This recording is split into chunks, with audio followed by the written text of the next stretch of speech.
Hey, what's up, guys? Time to do my prediction. Now, first of all, I need to say, it's been a little bit frustrating over the last few videos that I've done a prediction in because people think I'm cheating and that I'm recording the prediction after the game is finished. So I'm here today to prove to you that this is before the game, so you guys actually believe me. I've been very lucky with my predictions, and I've got a feeling tonight is actually one of the easier games to predict, if I'm being honest. And here is proof. I don't know if you can see it very well. But it says Saturday, 1924. Not the year, but the time, of course.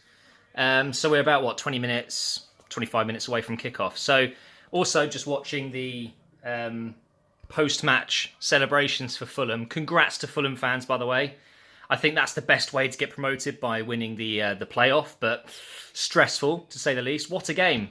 A few red cards that weren't given until Adoy got sent off, of course. But anyway, we're not talking about today's game or that game. The big game today is, of course, the Champions League final. So let's predict Liverpool and Real Madrid. And now the reason I said I think it's easier to predict is because we have a clear underdog today, and that is Liverpool. I've seen the Madrid side, full of experience. They've won it twice in a row. Can they make it 3 times in a row? Yes, I think they will. I don't think it's going to be plain sailing. I think Liverpool are bound to score tonight. So my prediction is going to be 3-1 to Real Madrid. I think Madrid will score first, but Liverpool will equalise in the first half sometime. Half-time 1-1. And then it's going to be late on in the game where Liverpool just switch off for a second. Just a bit of inexperience or just a moment of madness, whatever it may be. And Madrid will just score 2 in very quick succession and kill the game off. That's my prediction. I don't want to predict who's going to score for Liverpool, Salah. But for Real Madrid, I can't look past Ronaldo and the rest of them to win this game for Madrid. And for them to win it 3 years in a row, I don't think it will ever be done again. I really don't. So that's going to be my prediction. And I hope that I'm correct, because it proves to you that those predictions that I did before, okay, a bit lucky, but I think about it. And I promise you, those were perfectly legit. Okay, just because I think someone said because I did a button up or undone a button and put a hat on, that it was me trying to make it look like I didn't make the prediction before the game. Please, come on. It would be so pointless, okay? These predictions I always record before the game. In fact, sometimes I don't want to do it. I do it just because I know people enjoy it.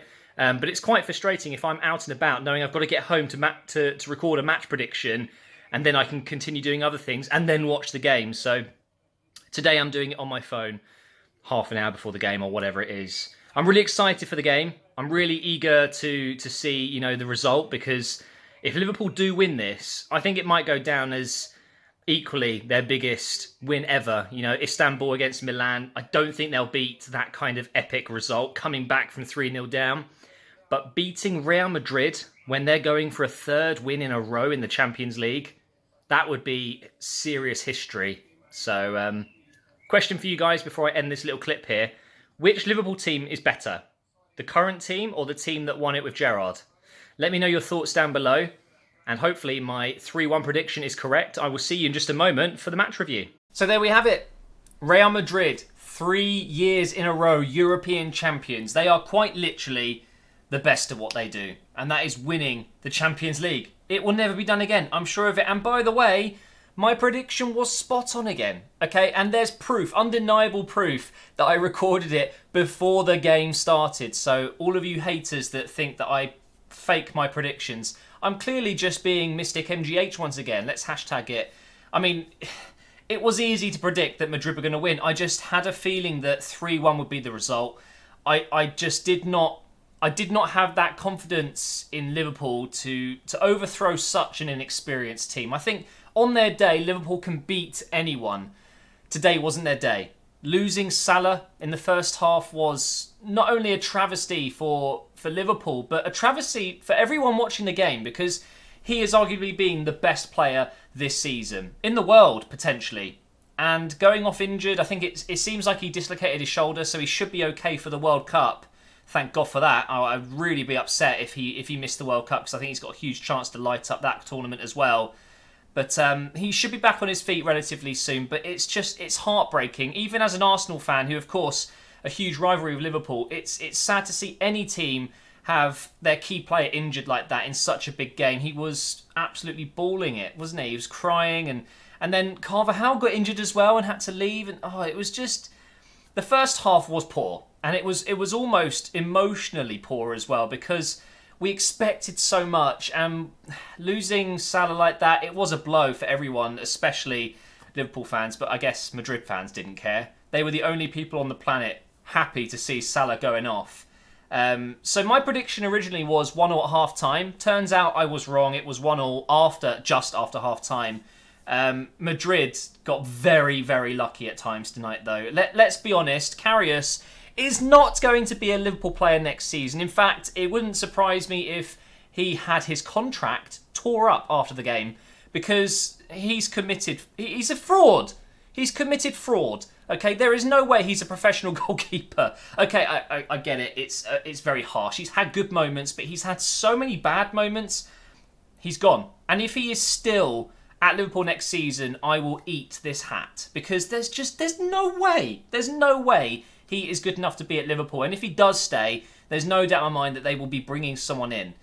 Because the first goal, he's gone to throw the ball out, and he's thrown it straight at Benzema's leg, and it's bounced off his leg and gone in. There's no point in me even describing the goal, because that's quite literally it. You just need to see it. Karius blames the fact that it was Benzema being aggressive, running at him, and it should have been written off. They don't think that it should have stood. But come on, no. As soon as that ball leaves your hand, it's in play.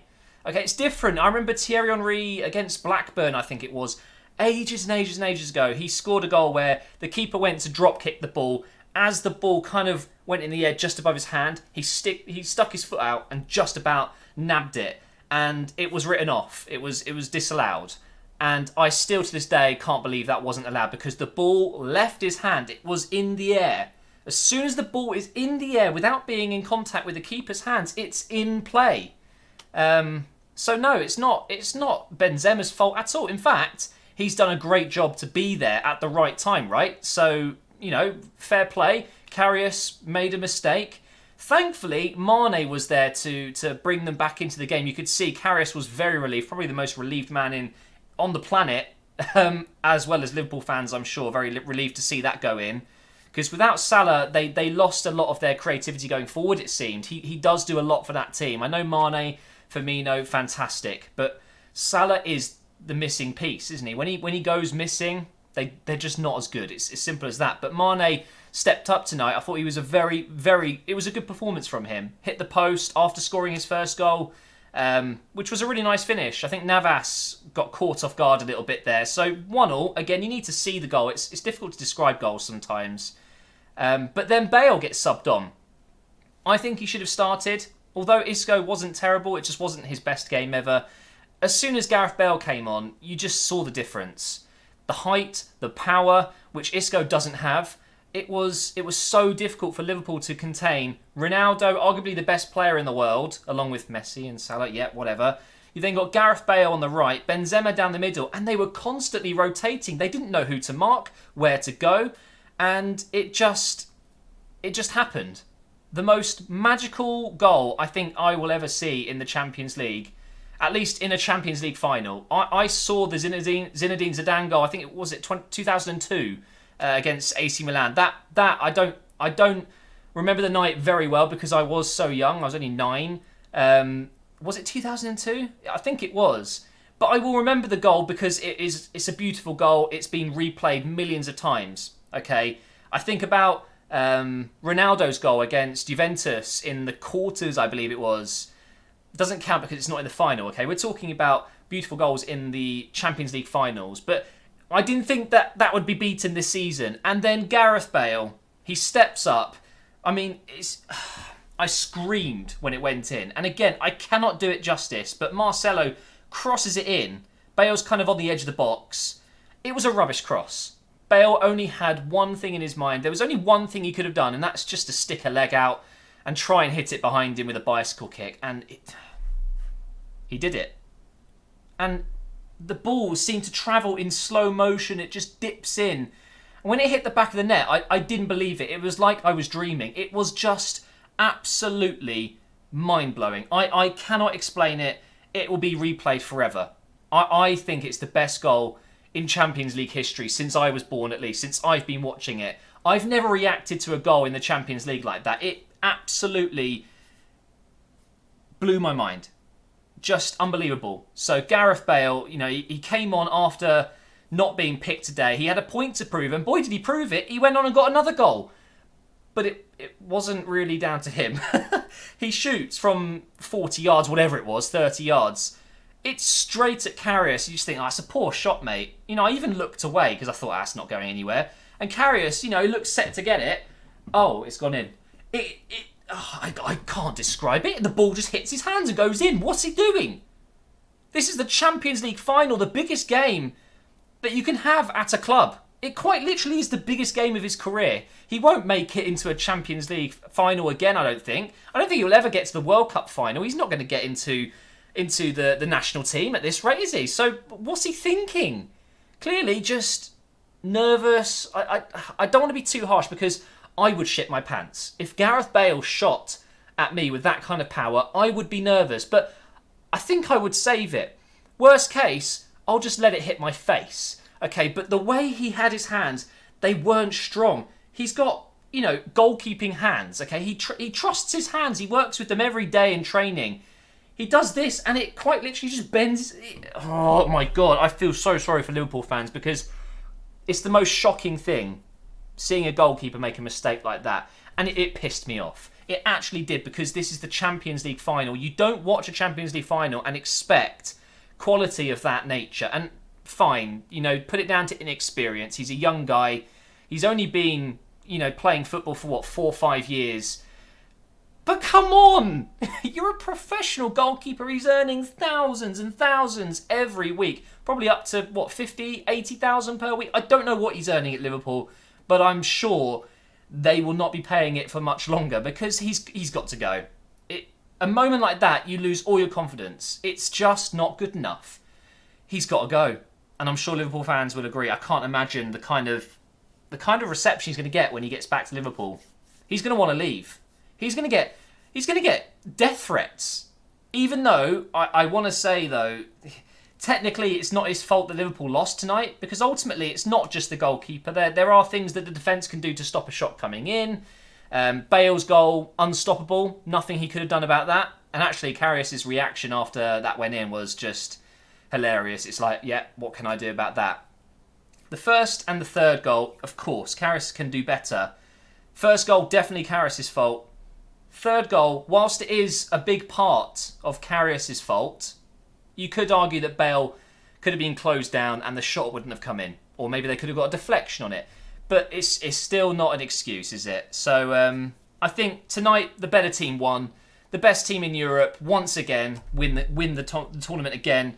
I don't think they'll win it next year. I think at this rate, the other teams are catching up slightly. I think that this year Real Madrid in the Spanish league kind of showed their real colours outside of the Champions League. It just feels like it's a switch for the players. Like as soon as they hear the anthem at the start and they're on the pitch with the Champions League, I don't know, all the I don't know how to explain it. It's just like as soon as the match starts, they switch and they turn into absolute animals. They just devour every team they come up against. Well, maybe not devour, but they just control those games. And then in the league, they switch off. Maybe it's walking on and seeing all the Champions League boards and all the advertisements and the music, and they realise they'll get a shit ton of money if they win the tournament. I'm sure it's all in their contracts. They'll be getting a massive bonus for winning it. Zinedine Zidane, I mean, what's that, nine trophies in 28 months or something stupid like that. He's walked into the best job, basically, but he's got the qualities to become a world-class manager. It would be interesting to see what he's like without Madrid, at a different team with a smaller budget, less quality players. I think we would see a different situation, let's say.